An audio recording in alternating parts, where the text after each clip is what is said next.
আসসালামু আলাইকুম বন্ধুরা, সবাই কেমন আছেন? আলহামদুলিল্লাহ আল্লাহর রহমতে ভালো আছি, সুস্থ আছি। আশা করি তোমরাও ভালো আছো। হয়ে গেল তো যাই হোক, আজকে আবার আরেকটা আচারের রেসিপি নিয়ে আসছি। যদিও সবাই আচার বানাতে পারে কম বেশ, আমি একমাত্র পারি না। তো আম্মু আছে, আম্মু সাহায্য নিয়ে আজকে আচারটা তৈরি করবো। তো আজকে হচ্ছে কি মিষ্টি আচারটা তৈরি করব। তো এখানে আমি চিনি, তারপর হচ্ছে গিয়ে 5 ফোড়ন, আর হচ্ছে গিয়ে কি বলে সরিষা বাটা নিয়ে নিয়েছি। আর এখানে হচ্ছে গিয়ে যে আমগুলো আছে, এখন এগুলো হচ্ছে গিয়ে আমি বাগার দেবো। সেই ভিডিওটা তোমাদের সাথে অবশ্যই শেয়ার করবো, আশা করছি তোমাদের ভালো লাগবে। চলো কি দেবো, তারপরে আমটা দিয়ে দেবো। রসুন কুচি না নিয়ে নেই, নিমো এখন আর দেওয়ার দিয়ে দেবো।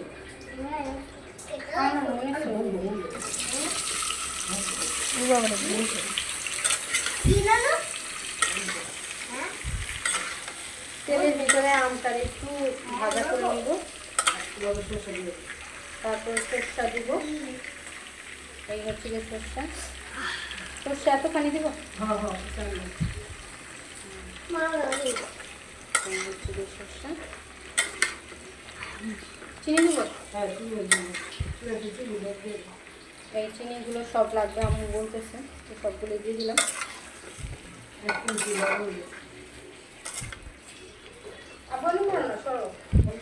বেশি না, স্বাদ মতো একটু লবণ লাগবে।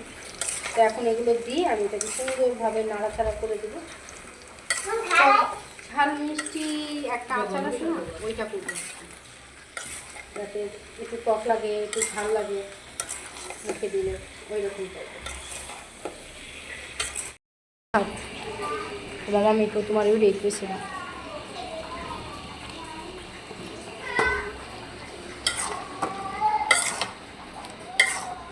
এটা কি কালার বল লেগে? ও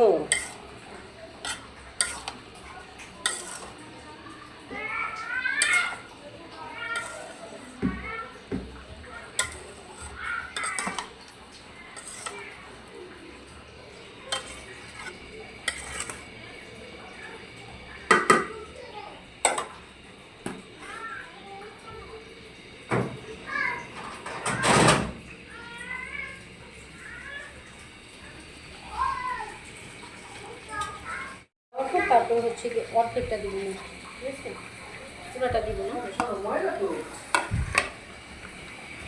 এখন মশলাটা দিয়ে আবার একটু কিছুক্ষণ পর্যন্ত চুলাটা ডিম করে রাখবো। দেখতে কিন্তু সেই হাত দিয়েছে।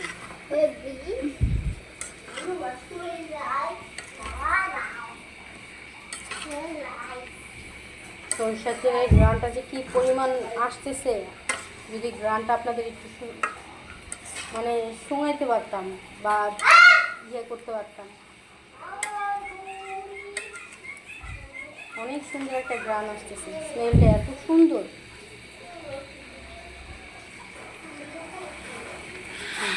হচ্ছে সিরকা অ্যাড করবো, কারণ একবারে তো আর খেয়ে ফেলবো না, একটু সিরকা দিয়ে রাখলে তাহলে আর কি রেখে রেখে খাওয়া যেত। এটা আমি 3 মুখা দেবো, 3 কাপ দিলেই এনাফ, 3 কাপ 2 কাপ দিলেই এনাফ, তাহলে রেখে খাওয়া যায়।